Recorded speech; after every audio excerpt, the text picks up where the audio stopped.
Alors, comment écrire l'équation cartésienne d'un plan quand on sait qu'il passe par un point de coordonnées donné, ici le point A, et qu'il est parallèle au plan π' dont l'équation cartésienne est donnée? Bien, visualisons un petit peu la situation. Je vais dessiner le plan π', dont on connaît l'équation, et je sais que mon plan π est parallèle à ce plan-là, et qu'il comprend le point A. Voilà. Alors, qu'est-ce que je peux encore visualiser sur base des données de l'exercice? Je peux visualiser un vecteur normal du plan π', puisqu'il est donné par les valeurs des coefficients ici A, B, C dans l'équation cartésienne du plan. Donc, un vecteur normal du plan π' aurait pour composante moins 1, 2, moins 3. Je visualise, donc ce vecteur est donc perpendiculaire au plan π'.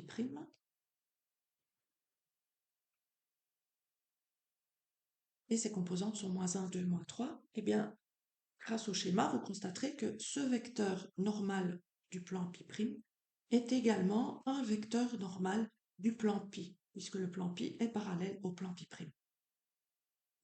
Donc je vais réutiliser pour écrire l'équation de π les composantes de n'. Π aura pour équation, puisqu'il s'agit aussi d'un vecteur normal du plan π, donc moins x plus 2y moins 3z plus d est égal à 0. Et puis, il me reste à trouver une valeur pour D. Eh bien, je vais me servir du fait que le point A appartient au plan.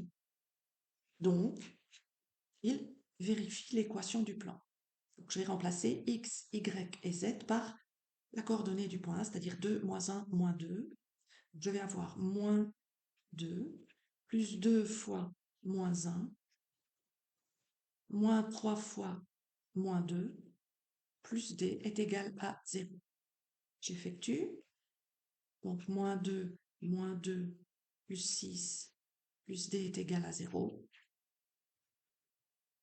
Donc, moins 4 plus 6,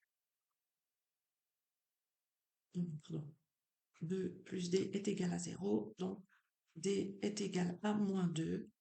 Et il me suffit maintenant de remplacer D par moins 2 dans l'équation du plan. J'obtiens donc l'équation cartésienne du plan π, moins x plus 2y moins 3z moins 2 est égal à 0.